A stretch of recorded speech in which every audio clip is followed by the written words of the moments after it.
So in 1999, you guys release Mercedes 5 and Dime just in time for the Y2K scare. The end of the world is going to happen. So you have to get your album out first, just in case that was it. Yeah, So this is we've got to press into the pressing and then straight to the bunker. there you go. So another platinum album, 2 hit singles with Breathe and Underground, nominated for Best Rock Album at the 2000 Junos. Would you agree that that's a more mature sounding album? And if so, what do you account for that newfound maturity as a band? Well, I think it's not just maturity, but also I think that we at that point we started to grow a little weary of each other's company, perhaps. And our record company, sorry, not a record company, our management company had a deal with Apple, and they managed to get us a good deal on Macs. And so instantly we all had our own recording studios in our own apartments. And we just started working more independently from each other, where for the first 2 records and every song we wrote that even wasn't included on those records, it was very much the songwriting was very much someone would come in with an idea, it would go into the moist grinder, and some kind of song would come out at the end that may or may not bear any resemblance to what was brought in, but it would be ultimately much better than what was presented initially. And with Mercedes, we were bringing in more complete songs, and we were spending less time jamming the songs out and more time just sort of experimenting with the technology we had, and playing around with loops and playing around with acoustic guitars and sort of playing around with textures and that kind of thing. And yeah, I think it was just we were exploring a different side of our band, and we were independently we were exploring a different side of our own kind of musical journey too. So yeah, you can call it maturity, or I'm not sure it's more mature. We were just kind of, it's a progression. Yeah, it's a progression. Yeah. So I was going to, you might have just answered the question by saying everyone kind of got their own Macs and started playing around and trying things. I was going to say the song Underground has kind of an electronic intro. Then Breathe has, it sounds to me like electronic drums, and there's kind of electronic undertones to the whole album. Yeah, where does there's that loops. come from? Is that just again playing around with your new Macs? Exactly. There's loops all through that record, and part of it too is that so we'd each be writing songs and bringing them in, but ultimately Mark had the best recording gear system, and already it was obvious that Mark was going to be the guy who would most likely be spearheading the production side of things, because he's got the patience for it and he's really talented with that kind of thing. And so we would all leave our own apartments, go over to Mark's apartment, and where he had that set up, and because we didn't have, it's just a small Montreal apartment, we didn't have access to drums there, so we would start experimenting with loops, and occasionally Paul would play some kind of a hand drum or that kind of thing while we were recording in Mark's studio as well. And so we just liked that sound, and we knew we wanted to punch it up with live drums when we made the record, but we kept a lot of the looping elements, where we'd have sort of a loopy small type thing happening in the verses, and then Paul would come in with the thunderous drums in the choruses. So one quick question, and then we'll move on to the next album. So the song Fish, there's some cool bass stuff going on. So there's kind of this big open sounding bass note at the start of the song. Yeah, big flat D, I think it is. Yeah. So how do you achieve that sound? Are you actually slapping? And the last question about this song is, there's kind of a bass solo near the end, a short bass solo ish. It's kind of a showcase. We've always discussed whether was it a bass solo or is it a bass interlude? I would say maybe. So the question is it a bass interlude? And if you ever play the song live, does the band give you a little more leeway for the interlude to turn into a bass solo? Yeah, it was the bass solo. Yeah, I think when we played it live, it would turn into a bit of a jam. Mark would come in. There's a phrase that is at the end of that interlude. It is a solo. I just feel like saying an interlude makes it seem less kind of it's like a bass less solo. pretentious. Yeah, less pretentious. Yeah.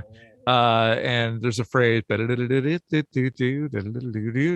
I think Mark would double me on that. We would just sort of jam on that for a while. I think that's how it turned into more of a launching point for an extended jam type thing. But yeah, thanks for bringing up Fish. I've actually kind of forgotten about Fish, but I love this song. Actually, I love the Mercedes record. I'm really proud of it. It doesn't it listening back to it, it sounds like it stands out in a strange way from the rest of the catalog. But I always enjoy hearing it.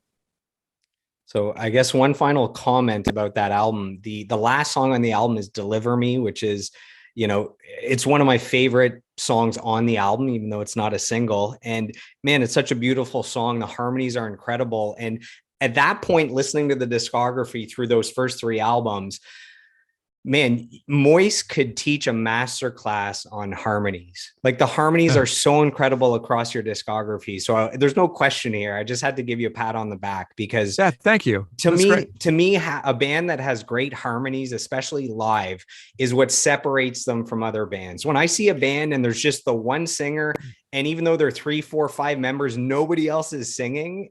To me, there's the amateur and there's professional. So Moist is at the top of the game with the vocal harmonies. I got to say that. That's great. Well, thanks, Joel. I appreciate that. And I think part of that song too, that makes that stand out in particular, there's nothing else going on there. And if I'm not mistaken, I think that song, the version that's on Mercedes, is the demo that we made in Mark's apartment. And you can actually hear like a fan in the background of just the fan, because it was a hot summer in Montreal. No one has AC in Montreal, and so you can hear the sort of the noise of the fan, and that's the ambiance. But you can hear the specific Moist vocal thing, which is David in the middle, Kevin hitting a low harmony, and me hitting a high harmony, and it's very well pronounced in that song. So I have a long comment for you here.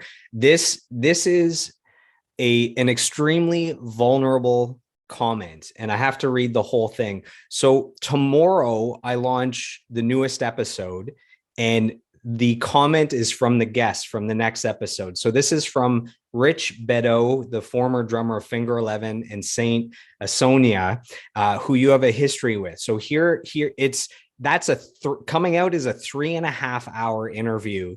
And it's so important because of his history with drug addiction, his miraculous recovery, and he's a new man. Life is good. And he sent in a really touching comment. So I'm going to read through this. He says, I got to know Jeff while I was rehearsing with the band for their upcoming reunion tour. They wanted to shake off the cobwebs going over the songs before David and their drummer came down from Montreal to begin the real full rehearsals. Jeff was an absolute pro and woke up at like 4 a.m. to drive down to Etobicoke to rehearse and be back with his family by the afternoon. That's an amazing father right there. I, however, was in maybe the darkest moment of my life, struggling with addiction and depression. I'm sure Jeff realized this, but was patient with me. Especially on the days where I dropped the ball and I showed up late and left them waiting for me to show up. I was definitely not at my best during this time, but I could see that Jeff was at his best. He's an amazing musician, songwriter, and businessman. Jeff, when you get this quote read to you, I'd like to thank you for your patience with me, and I'd like to apologize to you for not showing up at my best like you guys deserve to have.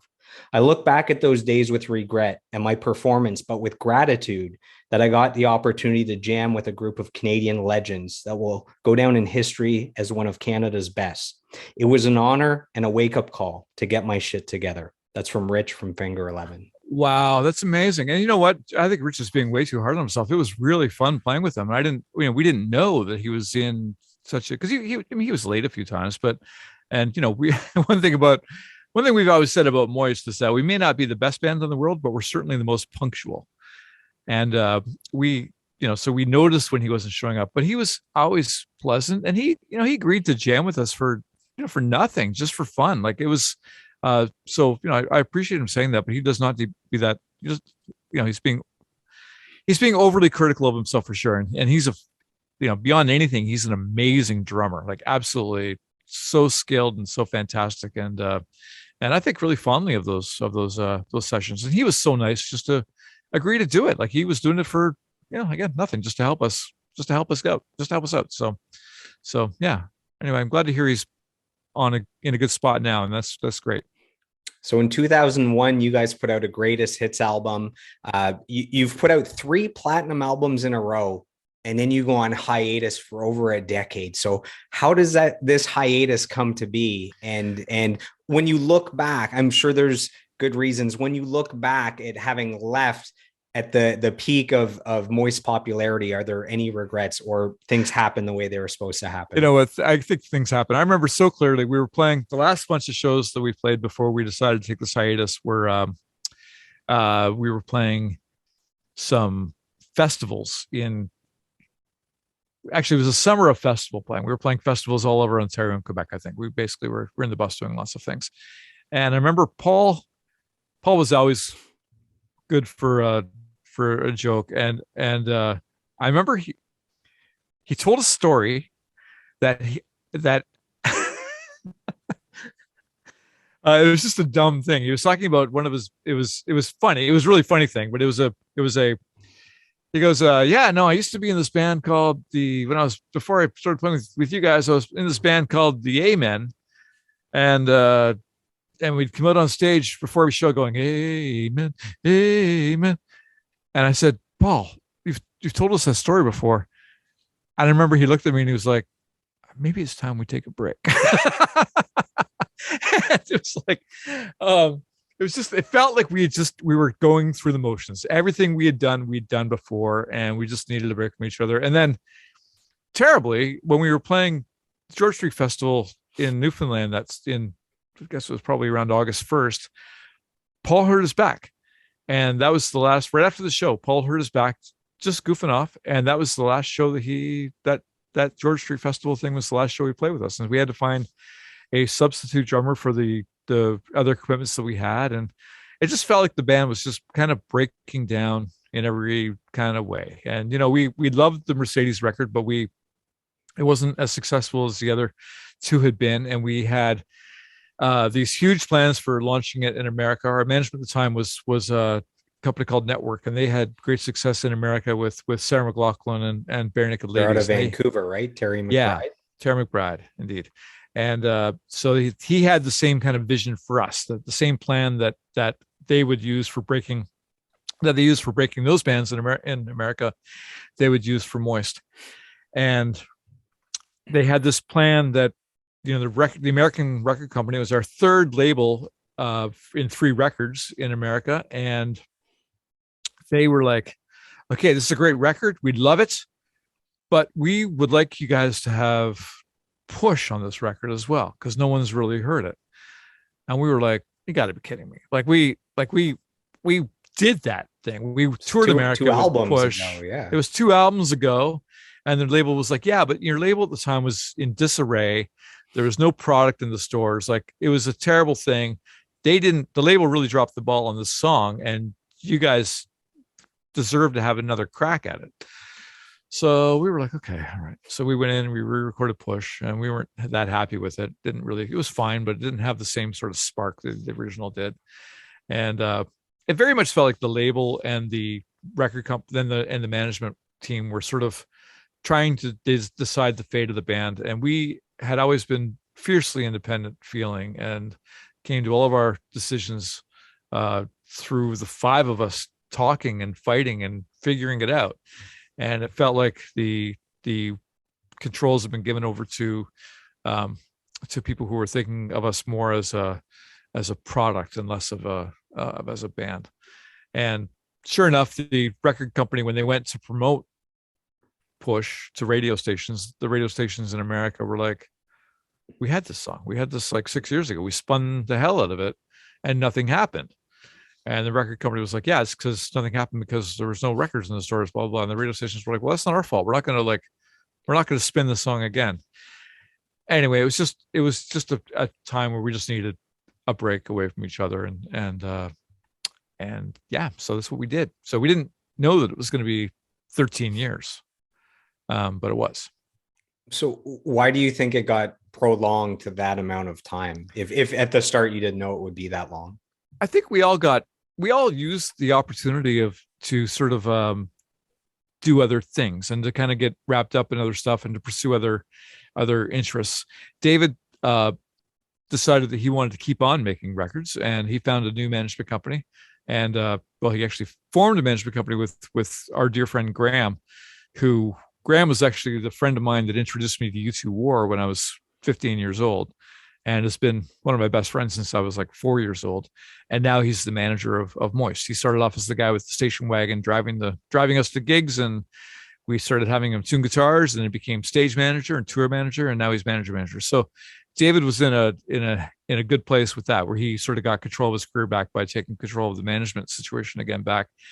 And he decided when he wanted to keep on making records, that he wanted to do it with his friends. So he invited Mark and I to record. He knew that we had sort of gained some skill using the recording software and that kind of thing. So for David's Morning Orbit record, Mark co-produced half of it with David in his studio, and I produced the other half of it, co-produced the other half of it with David in my studio, and Kevin played on it. And so David sort of was set to sort of start going on his solo career, and Mark really dug into producing. And Mark and I we dug into a lot of songwriting stuff. We did a lot of songwriting things with various up and comers and a lot of Canadian Idol alumni and that kind of stuff. And so we really got into that side of things, including we wrote a song. Did a bunch of writing with Kaylin Porter, who was the winner of the first season of Canadian Idol. And it was one of the best selling of the idols, right? Yeah, that's absolutely. What, season two? Season two, I think. Season two, maybe. Yeah, I think Ryan Malcolm was season one. And the song that we wrote with Kaylin was used as the walk-off music in season 5 of Canadian Idol. So it was played at the end of every episode of that season. And so we sort of experimented with that. And then I got into the corporate team building thing. And we just every couple of years we'd get together and we'd be like, we should, do we want to do Moist thing? And we were like, we're kind of, everyone has something going on. And it was only in 2013 that we got together and was like, okay, well, I don't have anything going on. I don't either. Well, let's do something then. And that's sort of, it just took that long for us all to find the wherewithal. So when singers go on to do solo albums, they normally want to get away from the bands that they were in. In the case of David, he brings you guys in with him. That must have been like an ultimate compliment that he's not trying to distance. No, David is like nothing but generous, and he and it was so much fun working on his solo stuff. I got to play bass in his solo band for a while too, and that was some of the most fun times I ever had playing, because it was nice with Moist. Touring with Moist was always about 5 different personalities all wanting to get input on something, which means that even stopping for lunch would be a fight. Where do you want to stop for lunch? I want here. I want here. It's like, the bus is going around. We're all discussing where we're going to stop for lunch. When we were touring with David, it was like, David, where do you want to stop for lunch? And David would say, I'll stop here. We'd all be like, okay, this sounds good. And it was just really, everyone had a role, and the role was very specific and very fun. And Mark produced all of David's 3rd record. And so that really gave Mark some amazing production chops and that kind of thing. And then David came back to me, and I co-produced his 4th record with him. And that was great again from the songwriting thing. And so it's sort of, David's generosity with help with us doing that was kind of helped us move on with our careers as well. So, yeah. So 13 years after that Greatest Hits album comes out, you guys put out Glory Under Dangerous Skies in 2014.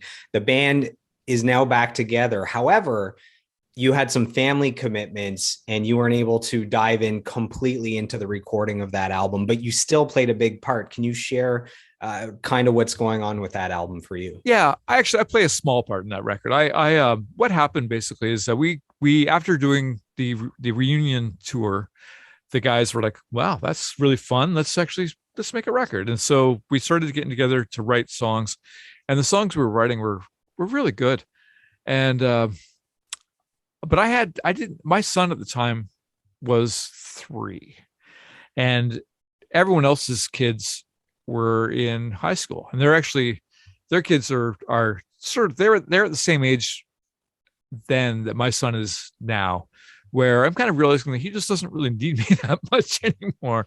And that's, I think, what they were all kind of experiencing as well. But when my son was 3, he definitely needed me. And I wanted the band to be as successful as it could be. And I knew that that would require the same level of commitment that we'd all put into the band in 1994 and 1993, like that sort of level of commitment. And I just didn't want to do that. And I remember talking to Mark, and I just said, I'd rather be the old bass player for a band that is successful than in a band where the band is not successful because I'm not letting it be successful. So, sorry, I said that wrong. I'd rather be the ex bass player for a band that is successful than the current bass player for a band that's not successful, because I can't. Yeah, I didn't want to be the guy who was holding everyone back. And so, there was hugs and tears, and but they carried on, and they made a great record, and they made a really good record. And the only, so I'd done some writing for the record with them. And then when they were recording vocals, Mark asked me to come, and he said, it doesn't sound like a Moist record without your singing. So I went and recorded vocals on it. And the first time I heard Mechanical on the radio, I was just blown away. I was like, wow, they've really done it. And I was very happy for them. And I found that the album had a little bit more edge than the Mercedes 5 and Dime album. And I have a few more accolades for that album. So the singles Mechanical and Black Roses were both top 10 hits in Canada. Both spent 20 plus weeks on the charts, so they had some legs. They're both bass heavy singles. They sound like vintage 93 to 96 Moist with big guitars, punchy choruses. Another crazy stat is, again, for 2 decades, between 96 and 2016, Moist was among the 20 best-selling Canadian bands in Canada, despite not releasing any albums for 12 of those 20 years. Like, that's a crazy stat. How nice was it to have a new Moist album after 13 years? Yeah, it was amazing for sure. And I remember meeting up with Graham, and he gave me a copy of the thing, and it was just great. It was great to see the band back sort of in, it wasn't the same again because Much Music was gone, and because it was a bunch of guys who were in their late 40s at that time, but it showed that the fans were there and ready to really support the band still. And it was amazing for sure.